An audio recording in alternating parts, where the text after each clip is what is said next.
Maka kami sudah memutuskan lewat Dirjen Minerba untuk status daripada IUP PT GAK yang sekarang lagi mengelola, itu kan cuma satu ya.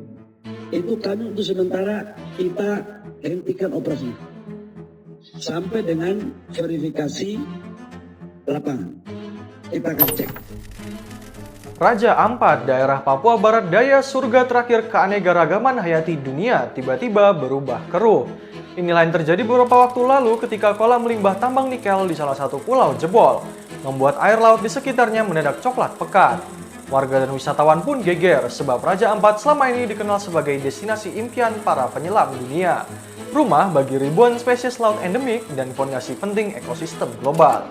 Selain menimbulkan dilema antara ekonomi dan lingkungan, aktivitas pertambangan nikel di Raja Ampat juga telah menimbulkan dampak nyata di lapangan. Salah satu kasus yang mencuat adalah jebolnya kolam limbah tambang atau settling pond di salah satu lokasi pertambangan, yang menyebabkan air laut di sekitar menjadi keruh akibat sedimentasi tinggi.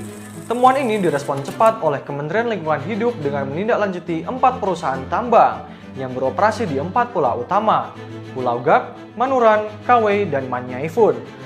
KLH juga meminta pemerintah Provinsi Papua Barat Daya untuk meninjau ulang tata ruang dan melakukan kajian lingkungan hidup strategis. Mengingat pulau-pulau ini tergolong pulau kecil yang seharusnya mendapat perlindungan ekstra sesuai undang-undang. Tim investigasi KLH telah diterjunkan ke lokasi untuk memantau langsung aktivitas pertambangan yang dilakukan oleh PT GN, PT ASP, PT KSM, dan PT MRP. Dari hasil pemantauan ditemukan bahwa PT GN yang mengelola tambang di Pulau Gak secara teknis telah memenuhi sebagian besar kaedah pertambangan yang dipersyaratkan. Namun, KLH tetap menyoroti perlunya evaluasi lebih lanjut terhadap persetujuan lingkungan perusahaan tersebut, terutama karena aktivitas mereka berada di pulau kecil yang sangat rentan secara ekologis. Di sisi lain, PT GAK Nikel sebagai anak usaha PT Aneka Tambang Tbk Antam menegaskan bahwa mereka telah menerapkan prinsip pertambangan yang baik atau good mining practice dan menjalankan reklamasi serta pengelolaan limbah sesuai aturan. Mereka berharap kehadiran perusahaan tidak hanya memberikan nilai tambah secara ekonomi, tetapi juga bermanfaat bagi masyarakat di Pulau Gak. Namun, klaim ini tetap menuai kritik dari masyarakat dan pegiat lingkungan yang menyoroti kerusakan terumbu karang dan ekosistem di area tambang. Nadine Chandrawinata misalnya mengungkapkan kekhawatiran atas rusaknya koral di Raja Ampat akibat perubahan kadar asam air laut yang diduga dipicu aktivitas pertambangan. Ia mencatat bahwa pemulihan terumbu karang sudah mulai terlihat bahkan di sekitar resor miliknya, dan fenomena ini dikuatkan oleh kesaksian warganet yang mengamati kerusakan serupa. Menteri Energi dan Sumber Daya Mineral SDM Bahlil Lahadalia meninjau pertambangan nikel PT GAK Nikel di Pulau Gak, Kabupaten Raja Ampat pada Sabtu 7 Juni 2025. Ia menuding polemik tambang nikel yang merusak kekayaan alam Raja Ampat merupakan kampanye gelap pihak asing. Saya katakan bahwa ada pihak-pihak asing yang tidak senang atau kurang berkenan dengan proyek hilirisasi ini, ujarnya dalam konferensi pers di Jakarta yang ditulis Sabtu 7 Juni 2025.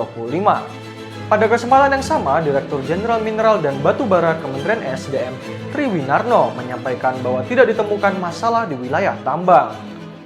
Saya katakan bahwa ada pihak-pihak asing yang tidak senang atau kurang berkenan dengan proyek hilirisasi ini, ujarnya. Meski demikian, Tri sudah menurunkan tim inspektur tambang untuk melakukan inspeksi di beberapa wilayah izin usaha pertambangan di Raja Ampat dan mengevaluasi secara menyeluruh untuk selanjutnya memberikan rekomendasi kepada Menteri ESDM untuk melakukan eksekusi keputusannya. Ex-Menteri Kelautan dan Perikanan RI Susi Pujiastuti ikut menaruh perhatian terhadap dampak kerusakan alam imbas penambangan nikel di Raja Ampat. Terus karena perusahaan milik negara boleh merusak laut milik negara?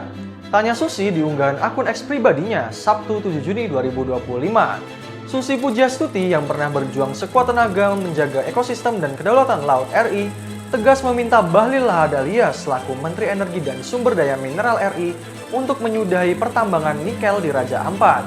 Informasi terbaru menyatakan izin pertambangan dari perusahaan di bawah naungan PT Antam sedang diberhentikan sementara.